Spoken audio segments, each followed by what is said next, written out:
To the School of Greatness podcast. Thank you so much for being here. I'm in Tony Robbins' jet. Good to see you. Thanks thanks for inviting me on your jet. I'm very excited to be here. It's kind of a crazy place to meet, but I have to go. So yeah. This is the quick run and gun interview. You've got a documentary coming out right now that you're headed to Palm Springs for. So we're doing it on the jet, which is incredible. And it inspires me about the topic we're covering, which is on your book, Money, Master the Game, 7 Simple Steps to Financial Freedom. You've shown that you have the financial freedom, but you didn't always have financial freedom. In fact, when you were growing up, you were really poor, right? Extremely poor. We had no money at Thanksgiving for food. It's part of why last year I started feeding when I was 17. I started feeding families because I was fed when I was 11. And I fed 2 families literally, and it was so moving. I said, I'm gonna double it. I went to 4 and then to 8. And then it was like a game to see could I reach more people. And then I started with some of my employees. And then eventually I got to 1 million people a year, then 2 million. Then I started matching my foundation with 2 million. So for 12 years, I fed 4 million people a year. And then when I was writing this book, I'm interviewing, if you can imagine, all these people started with nothing and are multi-billionaires. At the same time, Congress cut food stamps, it's called SNAP now, but it was food stamps originally, by $8 billion. Wow. So it's equivalent, to give you an idea, of every family that's being supported giving up all their meals 1 week out of every month for 12 months. Wow. So I decided I wanted to do something about it. So I got a $5 million advance for the book. I gave all the money to Feeding America. And then I said, if I want to feed 100 million people, what I got to do? So I wrote a much bigger check. And now we did 102 million people last year, but now I'm going to do 100 million again this year. And I got a plan to feed 1 billion people over the next 10 years. So it's so full circle from where I began. It's crazy. And it's an incredible privilege to be able to make a difference like that. Why is it important to be thinking of giving and contribution in order to generate wealth? When people say that, well, I don't have much to give, I'm barely making enough to pay my rent, my food, how can I have the mindset of giving in order to build wealth? What would you say? It's the only, you never get beyond scarcity. You got to start beyond it. You got to plant your feet. And so many people say, well, when I'm rich, I'll give some money. Right. If you won't give a dime out of $1, I can promise you're not going to give 10 million out of 100 million, right. Not in 1 trillion years. So if you start, what I always believe is it transforms you. I had a group of kids that I went to, like when I was 31 years old, I was invited to this grade school in Houston, Texas. And each grade did a little mini assembly for me of how they used my stuff, at that year. And at the end, I was really emotional. And I was like, you guys asked me to come inspire you. You've inspired me. And so the 6th graders had only done it for 1 year. And I said, I'm going to sponsor your college educations. I had no idea how I was going to do it. I didn't have the money to do it. But I said, I was 31 years old. Wow. I was doing well, but not that well. And I said, I'm going to pay for your college educations. But I said, here are the rules of the game. And I just made it up while I was right there. I said, you got to keep a B average. I'll get you mentors. There's no excuse not to be above average. You got to not use drugs. You not get yourself in prison. And you got to give me 20 hours of community service a year. Wow. And the reason I did that is I don't have a college education, but I knew if I got these kids who thought they needed something to be the ones to go give something, it would change their identity, it would change their life more than college. Right. And ironically, I think we had 70 kids originally. I lost 95 kids I was going to lose. I lost the first year. It was like 30 kids. And the reason was their parents did not want them to have to do community service. They said they should be receiving, they shouldn't have to work. And it was just staggering to me. Wow. But the ones that did it, some have PhDs now, went through that process. So I really believe that the secret to living is giving, as corny as it sounds. I had an experience where I was driving on the 57 freeway, not far from here in San Gabriel Valley. And it was midnight. I was driving my 1968 Volkswagen Bug, Baja Bug. And I was been in business for, a year and a half, and I was working my guts out. And I was so frustrated because, I always say that most people overestimate what they can do in a year and they underestimate what they can do in a decade or 2 or 3, right? So I'd been working for this year and a half as hard as I could work, and nothing was working at the level I wanted. And I was so frustrated. I was mad with myself. I was mad with the environment. I was feeling overwhelmed and stressed. It's midnight. I'm exhausted.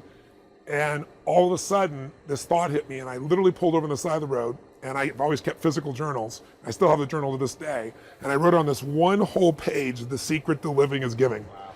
And I sat there and I cried because I just realized my life for the last year had gotten focused on why isn't it working instead of how do I give more? And I made that shift, and it was one of the most important shifts in my entire life. And for probably a year, things started to get better. And then, you're in business, you make mistakes, I was a young kid. And I found myself all of a sudden in a 400 square foot bachelor apartment. I'd lost the progress that I'd made. And I was so broke that I wrote about this at the end of my book, because I was trying to think, how do I get this thought across to somebody? And the most seminal moment for me was I had, I don't know, $21, $22, whatever it was, to my name. I'm living in a 400 square foot bachelor apartment. I'm feeling sorry for myself. I'm watching Luke and Laura on General Hospital. I mean, I was a mess. I was a total mess. And I realized I've not paid my rent and I'm out of money. And I don't have any prospects for some new cash in the short term. How am I even going to eat? So I decided to go to this all-you-could-eat salad bar that they had around the corner of this place called El Torito. Still there in Marina del Rey. And I lived in Venice. So it was about a 3-mile walk. I didn't take the car because I couldn't pay for parking, for the gas. And I walked there and I went in and I had this meal where I basically loaded up for the winter. I ate plates of food, just tacos and salads and everything else. And while I was sitting there, there was this little boy that came in. He opened the door and he was wearing this little vest, this little suit. And he, I don't know, probably 9 years old, something like that, 8, 9, 10. And he held the door open and in walks behind him this beautiful woman who was clearly his mother. And so, I definitely took it in. And then he sat down, he pulled out the chair for her, and he was just so attentive to his mother. I mean, he was just so with her that honestly, I was moved. And so I finished my meal, and then I got up and I paid the bill, and I don't know, it was like $6 in those days, for all you could eat salad bar, whatever it was. And so I had whatever's left, $17, $18, $19. And I walked over to this little boy before I left.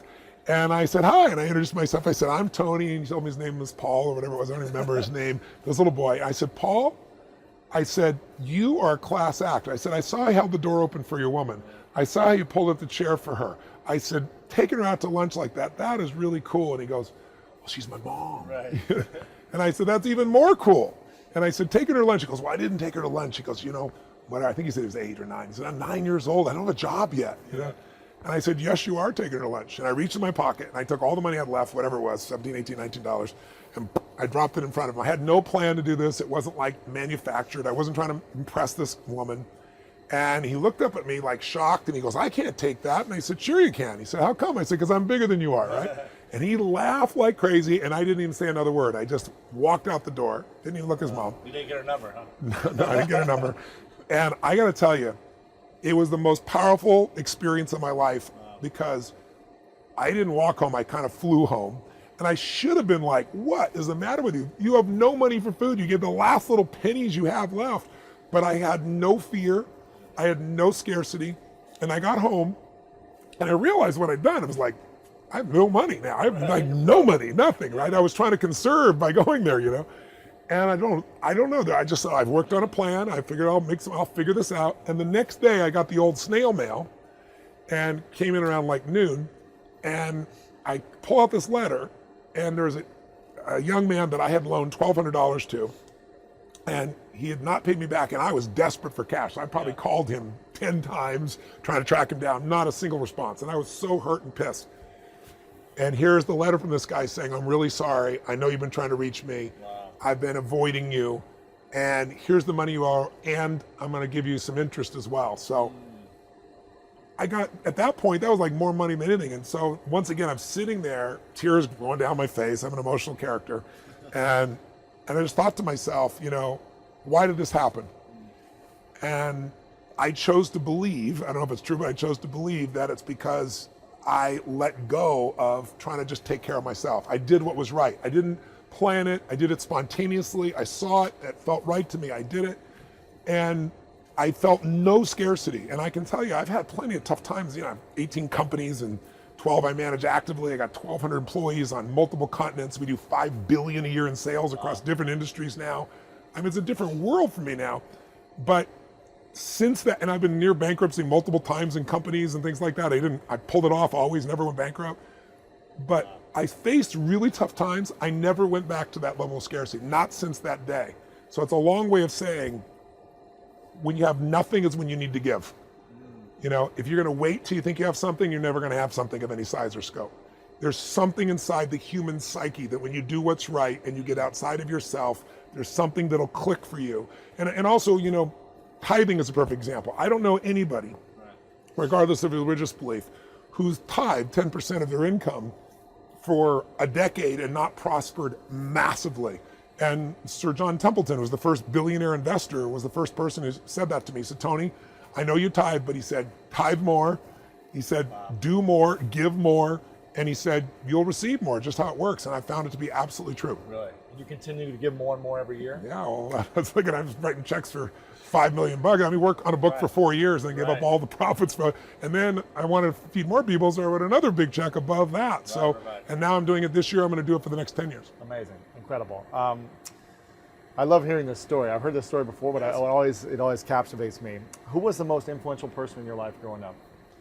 Well, my mom was, in that she taught me she demanded that I show up in a different way than most people would.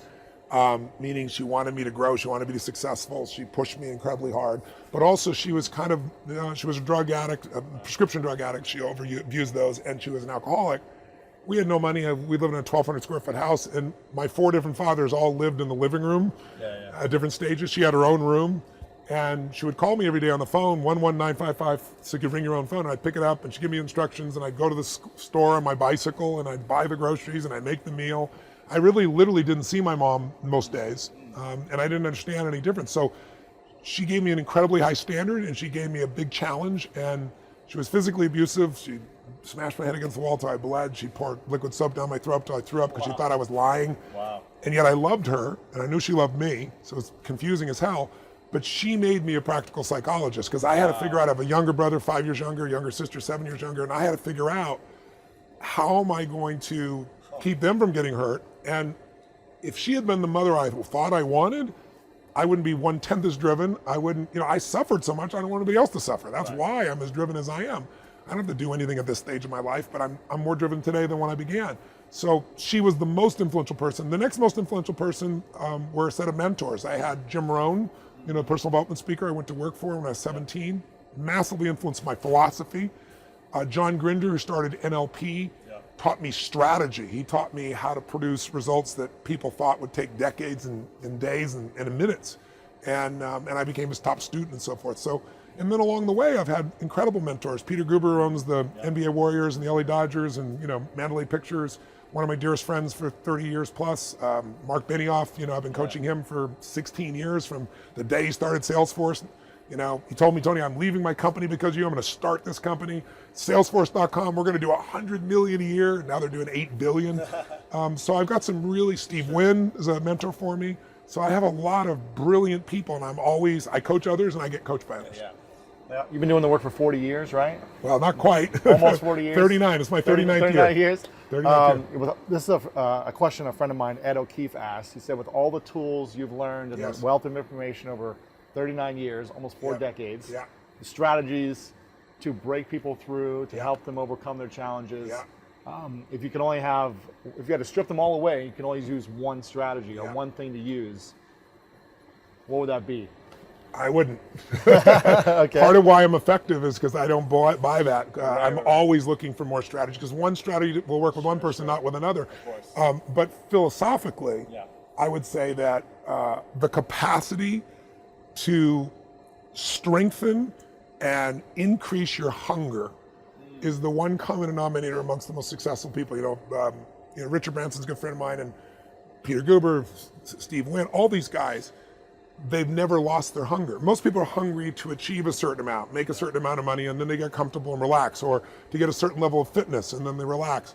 But, Richard is as driven today as when he was 16 years old starting. I mean, he's like on fire, and he's 65 years old. Warren Buffett is 85 years old. He's as driven today as when, he began the journey, right? And so people that have that hunger, I believe intelligence, I love people that are wickedly smart. And I work to be wickedly smart by educating and training myself and so forth and training my brain. But there's a lot of intelligent people can't fight their way out of a paper bag, right? Absolutely. Hunger is the ultimate driver, because if you're hungry, you can get the strategy, you can get the answer. If you can't model it, you can find it. So hunger, modeling would be maybe the next best skill, knowing that success leaves clues. Like, why reinvent the wheel? If someone took this plane, was Mickey's plane, who owns the Miami Heat and owns Carnival, right? I mean, you can learn so much from a man like Mickey. It blow your mind what this man has been able to do in his life. And so why would I go learn by trial and error and maybe take 10 or 20 years when I could learn from somebody in a few weeks or a few months or a few hours, something that could save me a decade. That's what it is. That's why I read 700 books in the first 7 years, because I was like, if somebody takes 10 years of their life, they pour it into a book, and I can read that in an hour, 2 or 3 or 4, why wouldn't I? So how does someone continue to stay hungry, or rediscover what they're hungry about? The best way is get around where it's better and things will hit you. Say it again. Get around where it's better and things will hit you. Who you spend time with is who you become. So, when I started coaching all these billionaires, there's a part of me that said, I'm as smart in certain areas as they are. I got to step my game up. It's not about the money. It's about how can I take the invisible and make it visible? How can I find a way to add more value to other people to such an extent where economics are not a question whatsoever? And then I can take those economics and do even more where I'm not there. I look at money as portable power. I can leverage my money to do things for people even when I sleep.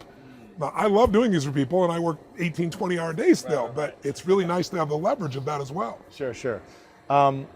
In a few sentences, what would you say is your current vision for life? What's the vision you have, and what's the legacy that you want to leave behind? I saw, have you seen Hamilton, the play in New York? I hear it's incredible. Everyone's raving about it. You've seen it, right, Nick? Yeah, it's amazing. Isn't it extraordinary? It's amazing. Yeah, I loved it. I thought it was might be a lot of hype, but it was as good as the promise. Really? There's a line in Hamilton that I thought was really interesting. It says, legacy is planting seeds in a garden that you'll never see. And that was really interesting. But so for me, what's the garden you want to create you'll never see? Yeah. For me, it's human lives. For me, it's I love, my life is about being a blessing in the lives of the people I meet. I hope that whoever decides to watch your video, I hope something here will strike them and they can say, I got to get in proximity, or I got to raise my standard, or I'm going to go master my damn money. I'm not going to dabble. I hope that it stimulates someone in a way where it becomes a blessing in their life. And my legacy is the lives that I've touched, and my legacy is the institutions that I'm building right now that when I'm gone will continue to touch people. My foundation, the work that I'm doing with mentoring with kids, the ability to touch another generation. But my heartfelt prayer every day is be a blessing. And it's interesting. Sometimes you're a blessing just by giving somebody a few moments, just by loving on them, just being with them. Sometimes you're being a blessing because you coach them or you intervene with them. You can be a blessing in so many ways, but that's my daily focus. And it's not what I'm going to build for the long term. It's really what am I going to do right now. Why is that? Why do you want to create that legacy? Again, it's less about legacy than it is about doing what I'm made for while I'm here and maximizing. I want the end to have me. I want to be climbing the mountain when I die, not sliding. Sure. So to me, it's about growth and it's about giving. Those are the only things that fulfill human beings. I always tell people, if you want to be happy, it's one word: progress. If you can make progress, and if your progress is not only within yourself, but it's actually doing something of value for more than yourself, you're going to be a damn fulfilled person. Yeah. How do you stay grounded in your personal and intimate relationships when everyone wants a piece of you? You sell out events, 10, 20, 30,000 people come to your conferences, pay tens of thousands of dollars. Everyone wants to interview you. You're coaching presidents, billionaires, world-class athletes. They call you, they want you to help them break through the next level. How do you stay grounded in your marriage or with your kids or with, friends? Yeah. My mom's craziness gave me a great gift. I wanted to be a professional athlete and I wanted to be a professional baseball player. And when I got cut from the junior high school team, I figured out I'm in trouble. So I decided to become a sportscaster and a sports writer. Wow. And so I took typing when I was in junior high school. I was the only boy in an all-girl shorthand class, so I could capture everything because I wanted to be the best reporter, best sportscaster. I interviewed Howard Cosell and Woody Hayes and Dodgers and Rams. I got a job working for a daily newspaper when I was 13. And then I got this huge break, which was, I got these interviews no one had, like Joe Namath when he was so famous. I got these interviews, and here in LA, KTTV Channel 11, it's now a Fox channel, they were trying to get viewership, and so they kept trying different kinds of sportscasters. They even tried Fanny Fox the stripper. And somebody watched some interviews I did and went, holy shit, this 14-year-old kid, I was about to be 15, he's brilliant, and he's getting interviews nobody else is getting, So they called me up and they offered me the job to be the nightly sportscaster as I was turning 15. Wow. And I was out of my mind. Like the dream I was going to have when I was like 25 or 30 was happening, I'm going to be 15. And my mom said to me, your ego's too big, and if I let you do this, you'll even get bigger. And she not only would not let me take the job, she made me quit my job working for the Progress Bulletin, which was a daily newspaper in Pomona, California, doing sports. And I hated her, and I was devastated, but it created a sensitivity inside of me that along with, I think, watching athletes who would not sign a card for a kid because they were making money selling cards, would make me so angry that I said, I'm never going to be one of those people. And so I'm not. You know, I certainly have plenty of pride in what I've been able to accomplish and people I've been able to help, but I always know I'm just a guy. And while I've worked my ass off, I've also had grace in my life, you know, and I think when you achieve things, it comes from incredible obsessive focus, massive action, and figuring out how to execute and do things effectively, and it's grace. Right. And I never forget that that's a part of the formula for where my life is today. Do you think people need a little bit of ego to have that kind of drive and insanity or obsession, or is it more just belief in a bigger vision?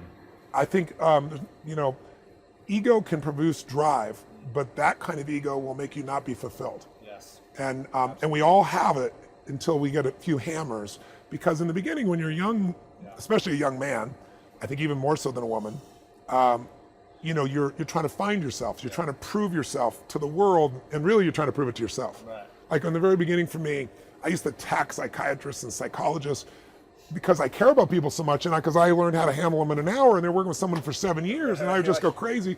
But I was also attacking them because I was also defensive because I didn't have a degree, and so I figured I'm going to be on the offense. I'm going to show them. But as I grew up, I realized, holy shit, these people care just as much as I do. Yeah.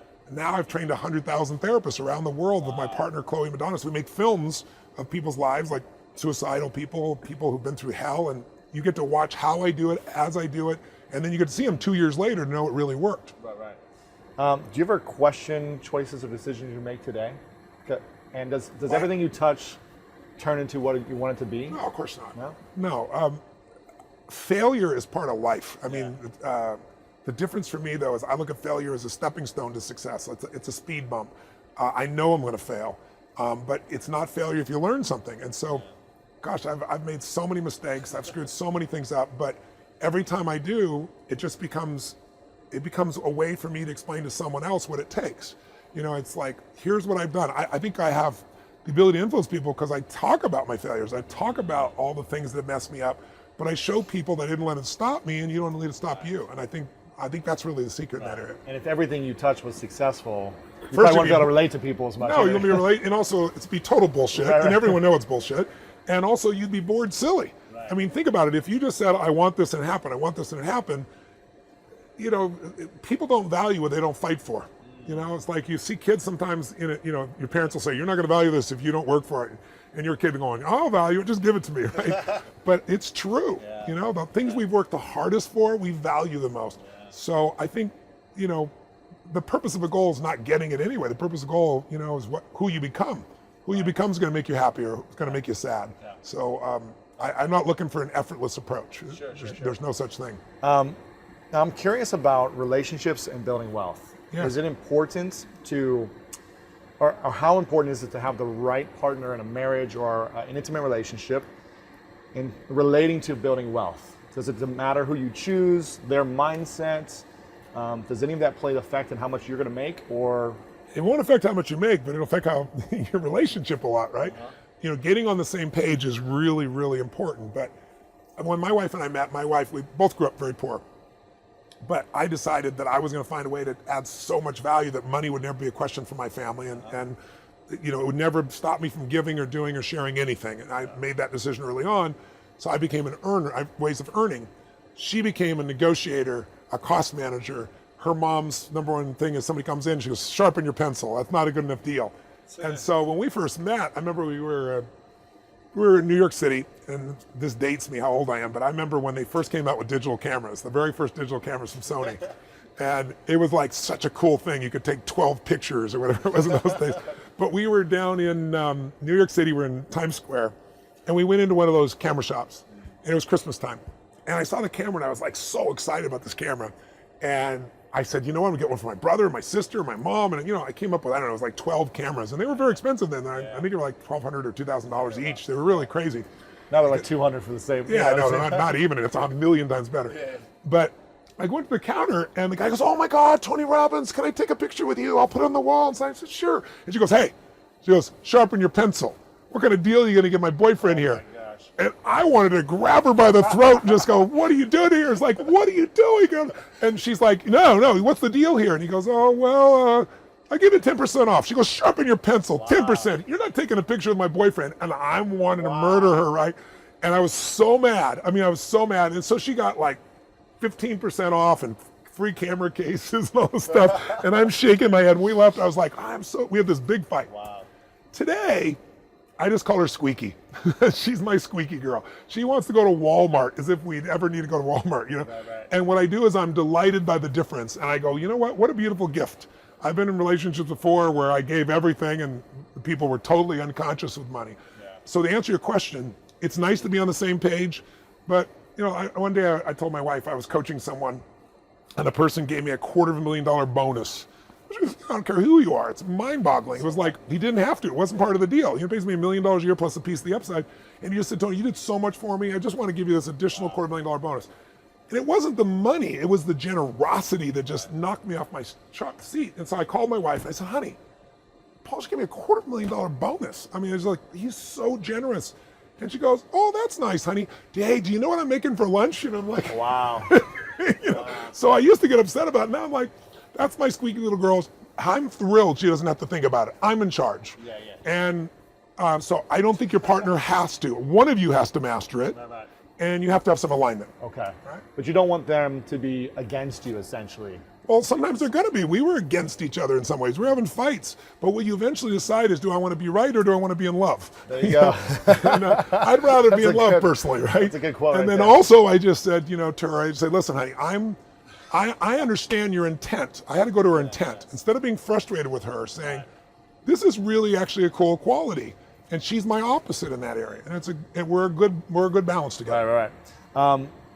There's a lot of people that I grew up with who were poor, who had a negative mindset around money. They thought it was evil, that it was bad. Yeah. What would you say to someone who has that mindset, where they have a story around money that isn't a positive one? Yeah. They think of money, they think of evil, bad, corruption, whatever it may be. Yeah. How does someone shift it? Like, is it a daily practice? Is it something they can do right away? It's the truth. Get to the truth. The truth is simple. Money does not change people. Money makes you more of what you are. It's a magnifying tool. If you're mean, you got a lot more to be mean with. If you're generous, you got a lot more to be generous with and give. So it's bullshit that money is anything. All money is a symbol, and we all project on that symbol different things. You can, if you feel out of control with money, then you're going to project it as evil. If you feel incompetent and you see someone else more successful, oh, they're the 1%, they're the jerks. Right. Usually, by the way, they're the 0.001% you're pointing at. Right. But it used to be aspirational to be in the 1%. Yeah. Today, there's this new mindset that says they're evil, they're wrong. The people in our society that say they're the 99% are lying, because half this planet lives on $2.50 a day, right? $900 a year. If you are considered in poverty in the United States, you are the 1% of earners in the world. You are the 1%. In poverty.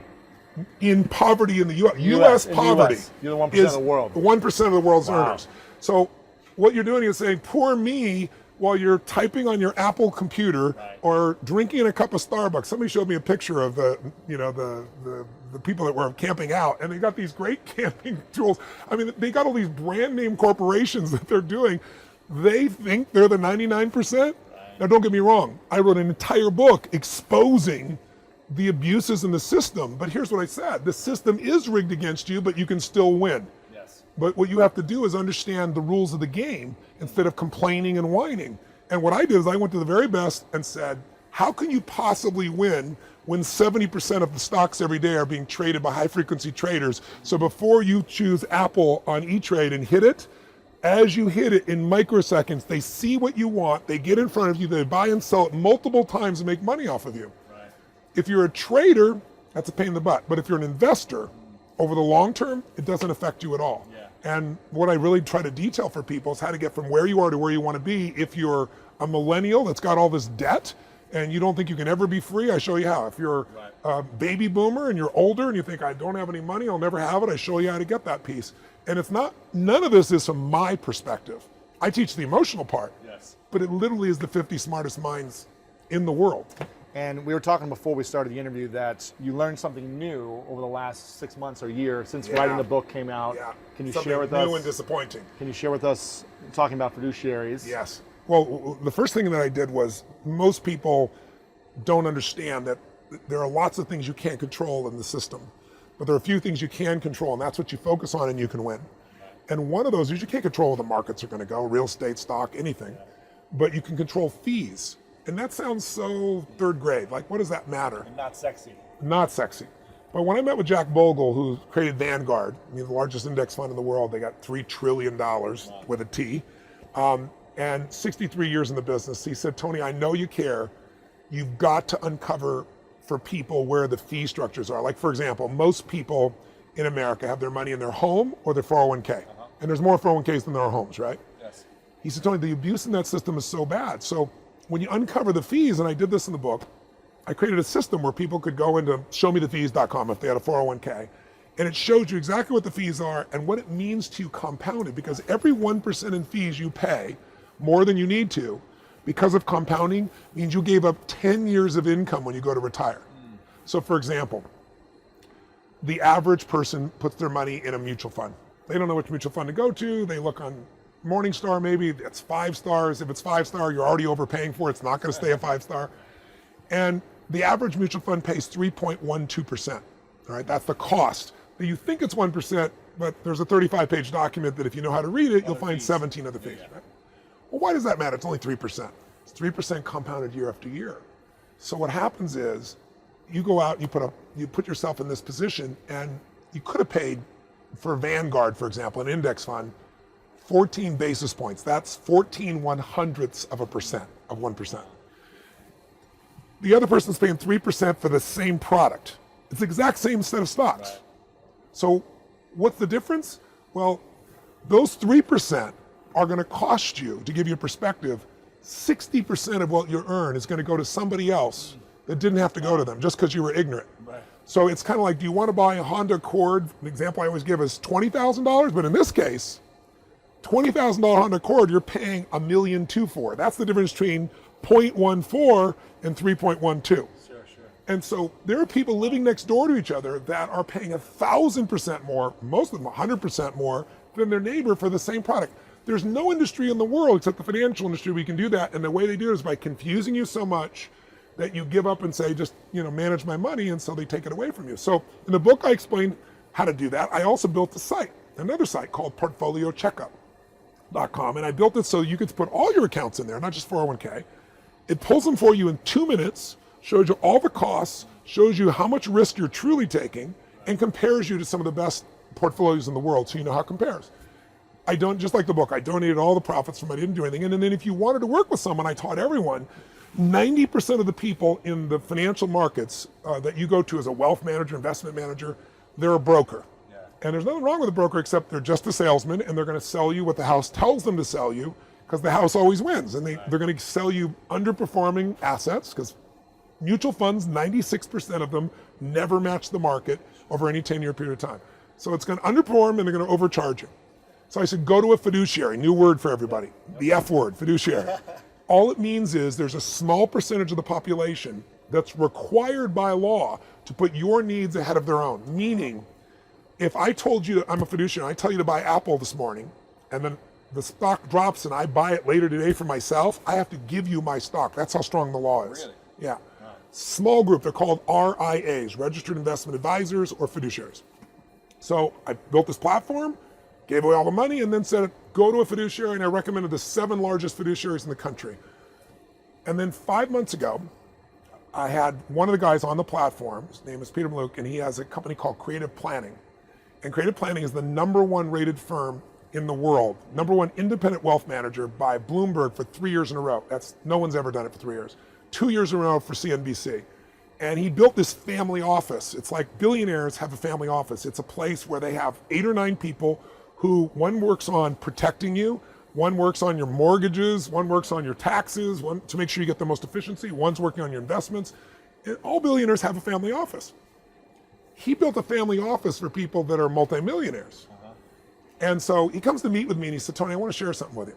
He goes, There are these hidden rules in the law, these gray areas that if people are on the edge legally, and everyone on your platform is doing this. And he said, it's called dual registration. And what's that? He said, I tell you I'm a fiduciary, so now you trust me.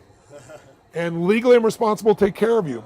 But I have this dual registration. So in the middle of the conversation, I can switch hats and become a broker and you don't know it. Wow. And I can sell you some product that costs 2 or 3 or 4% and it underperforms and you don't even know it. You think I'm giving you independent advice and it's not independent advice. And I did the homework, and every firm, including some people I really liked, were doing it because it was a way to get more margin for their business. Sure. So it's not right. So I kicked everybody off the platform, and I sat down with Peter, and I said, you're the only guy of size. He has 20 billion in assets he's approaching right now. I said, you're the only guy, and you're number one. I said, I want to recommend more people to you, but you only do billionaires and multimillionaires.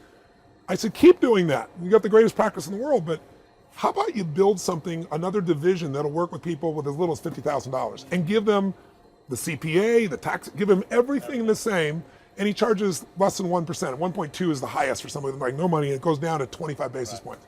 I said, people charge more than that just for the financial advice. You're doing everything. I said, if you do that, I'll partner with you.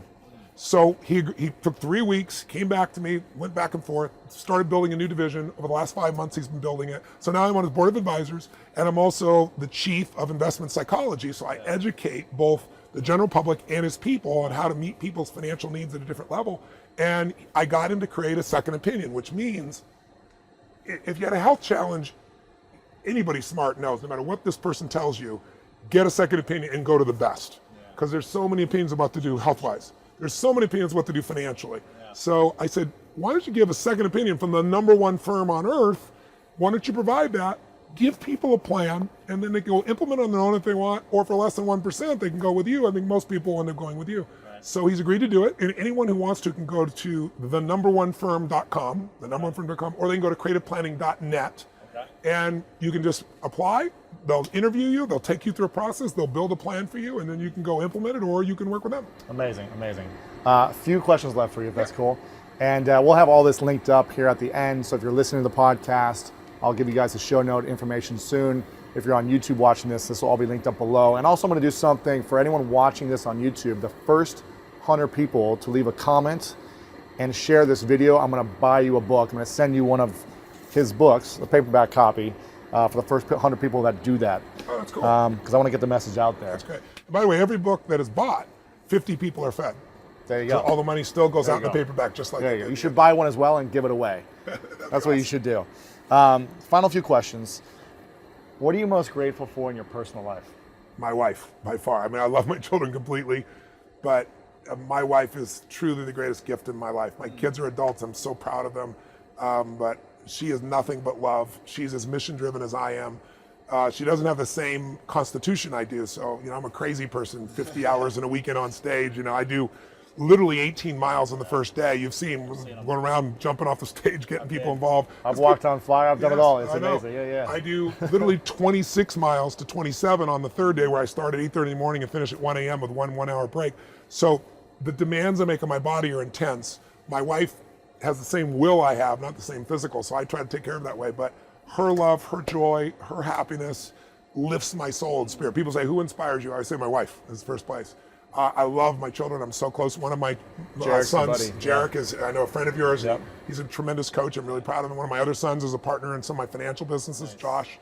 So my family is involved with my mission, which I'm really grateful for, because people talk about work-life balance, and it's bullshit. Anybody who's an overachiever, you're not going to find balance. Balance is like a teeter-totter. If you're in a teeter-totter and you get balance for 10 minutes, you and I, what are we going to do after 10 minutes? Somebody's going to start jerking this around to have some fun, right? You're going to be bored out of your mind. So I think of it as work-life integration. And the more you can get the people you love involved with what you do for your mission or for your work, then you don't have to worry about that work-life balance. I love that. It's a good answer. Thank you. I don't think I asked you this question last time, so I want to see what your answers are. I've been asking everyone else recently, though. If this is many, many years down the line, it's your last day. It's a very happy day. Everyone's there. You've created everything you've ever imagined. The seeds you planted are happening, and the gardens are being, created everywhere. But everything you ever produced, physical books, audio, workshops, videos, have all been erased for whatever reason. And you have one piece of paper. Your great-great-great-grandchild says, here's a piece of paper. Can you write down 3 truths, 3 things that you know to be true that we could remember you by? Since we don't have anything else, but these are the 3 things that is like your Bible, the lessons that we should be remembering to use and to follow for the rest of our lives. What would you say? Those 3 things. Love is everything. The secret to living is giving. And remember that the most important decision of your life is deciding whether you're truly committed to being happy no matter what. Because life is going to throw all kinds of curveballs at all of us. There's the one thing that's in common in this lifetime is extreme stress. You're going to experience it if you haven't already, and even if you have, you will in the future. How you like this positive thinking. But it's just true. Someone you're going to care about is going to die. Someone's going to take advantage financially if you're not careful. You're going to find yourself in a position the government might change the rules and you can't do what you're doing before. Somebody call, like I've gotten a call saying you got a tumor in your brain. Those days alter you. And if you decide that you're going to live in a beautiful state of mind, that doesn't just mean happy. It means, people say, oh yeah, I'm committed to be happy, but my wife left me. Well, then you're not committed to being happy. You're committed to be happy unless your wife leaves you. And you can't control that. You can certainly influence it, but you can't control it. Or I'm going to be happy except my friend died. Your friends are going to die. Your family going to die. So the greatest gift you could give yourself, besides making this life about love and making this life about giving, because to give you have to keep growing, is, I believe, to make that decision and say life is too short to suffer. And most achievers like you and I, we never use the word suffering, but we get stressed, we get pissed, we get overwhelmed. Some people get sad or depressed. And those are all forms of suffering. And all your entire life, you live in one of 2 states: states of suffering or beautiful states of being. And in a beautiful state of being, hey guys, in a beautiful state of being, we're still filming. Last couple minutes, sorry. That's good for your film. Thanks, Kirby. Okay. Yeah, I know we're late. We're finishing right now. Yeah, last couple minutes, sorry. There you go. And you can leave that in, it's the real thing. In beautiful states of being, it doesn't matter what happens, you're going to find something to enjoy and appreciate. And you and I both have interviewed people, I'm sure you have, that are born with no arms or legs, or they've lost their sight, or whatever, and they're happy. Yes. And then you meet billionaires or people, families, they got beautiful kids, beautiful husband, beautiful wife, and they get miserable over anything. I really believe you have to make that's the most important decision of your life, is that no matter what happens, I'm going to live in that state. And then you have to do the work, which is, I got a 90-second rule. When I get pissed off or frustrated, suffering comes up. It always shows up. But what I decide is, within 90 seconds, I kill it. Because in that suffering state, I'm not going to be there for my wife or my kids. In that suffering state, if I solve it, I'm going to be miserable even though I solve it, right? I realized I would give away my happiness so easily because, look, I got 1,200 employees plus in 18 companies on multiple continents in multiple industries. Right. What are the chances that today somebody's going to screw up something? 100, it's 100%. And so I would be like, oh, I was so happy. And then John did this, or this person, what were they thinking? Or he opened the door in the middle of the interview, or whatever. There's always something, right? And so I decided that's the shit that's going to happen. That's part of, having multi-billion-dollar companies in lots of industries. So I'm going to enjoy it. And when something doesn't work out, we'll learn from it, we'll grow. It's all small stuff, right? You don't sweat the small stuff, it's all small stuff. So I've really experienced in the last year, that's probably the greatest growth for me, is not letting that suffering last and calling it suffering because it's inconsistent with my identity and probably yours as well, right? Yeah. So I'd never do that stuff, so I don't. And I call a spade a spade. Pissed off is suffering, worried is suffering, stressed out is suffering. And so if I know it sounds esoteric because we're doing this in 2 minutes. I usually take people now through like a day of experiences where they uncover this. I ask people, if I asked you, what are 2 of the most magnificent experiences of your life so far? The first 2 things that came to the top of my head was visiting a third world country and building a school for kids and seeing their joy and being in that experience. And then 2 others was achieving a dream of being an all-American athlete when I wanted to early on, when I worked for it for so long, and then also, not to pitch myself, but writing a New York Times best-selling book and having a dream and creating that dream. So And then now there's a pattern to those examples.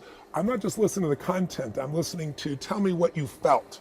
What did you feel when you helped build that school?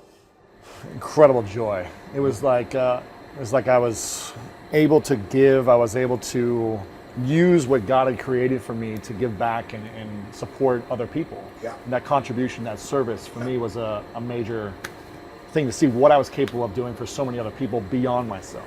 And when you became an All-American, what did you feel? I felt a sense of, well, actually the first time I was an All-American, I was really happy and then I was really sad. I was really upset because I was driven by anger to prove people wrong that I would become it. Yeah. So I made it happen by this willing it and this commitment to like proving everyone wrong and all the people that screwed me over, like, here's why you're going to accept me and why you're going to love me. And it didn't work completely. And it wasn't fulfilling. No. It was for a moment, and then I was like, this sucks. What's the point of this? So you just so beautifully demonstrated what I want to get across. Whenever we have our highest experiences of life, two things are involved. Some form of growth within ourselves and some form of contribution beyond ourselves. I could ask 100 people, as I've done this with thousands, and they always tell me something where they faced the fear, overcame something, but also in doing it, it benefited their family or benefited somebody else, or like what you did with the building. Whenever I ask people the worst experiences of their life, they will tell me something, and it was all about them. What happened to them? Yeah. So one of the reasons you valued that experience is there was growth in that experience to become the All-American. But because you did it all just about you, it wasn't fulfilling. Exactly. That's when I say, life's not about me, it's about we. And that's also why when people are suffering, it's always because you're obsessing about yourself. You're obsessing that something happened and now you have less. You think you have less. Right. Or something happened and you've lost something, lost love, lost money, lost significance, lost attention, lost something. Or because you did this or said that, or because I did something myself, I'm never going to have something. Lost, less, never are the sources of suffering. And when you say, no, I'm suffering because my children aren't doing well. No, you're suffering because you failed your children in your mind. It's about you still. Yeah. When you get that all suffering is obsession with self, you can snap out of it. And all you have to do is stop expecting and start appreciating. You look around and appreciate things outside yourself, the people around you, your friends sitting across here, anything of that nature. And then starting to enjoy something. If you start to learn or grow from that, if you love, which to me is an action, if you love, if you give, if you're grateful, suffering disappears instantly. But you have to tell yourself the truth. The only suffering is in your mind. It's because this brain is not designed to make you happy. It's 2 million years old. It's designed to make you survive. Happiness is your job. And happiness is a decision, and it's a daily set of practices. And the difference for me from before, if you said, do you have a beautiful, magnificent life? I said, are you kidding me? I mean, it's like, I have this incredible mission. I work with millions of people. I have this beautiful family. I love my wife. I'm physically strong and healthy. But it's like a business. If you measure the business annually, you feel good about the business, but you're going to have some bad years. If you measure it monthly, the worst you're going to have is bad months. Daily, when I take over a company, turn it around, I find usually a dozen elements of that business, and I'll measure them 5 times a day in the beginning. Because the more you measure, the better you can adapt and change. And I make everybody have to focus on it. Well, what I've done with this area of my life is, instead of saying, is my life beautiful? Of course it is, or magnificent? Of course it is. I now measure it moment to moment. Wow. So if I feel that suffering, that frustration, that whatever's coming up, I go, this is the mind. I breathe in my heart.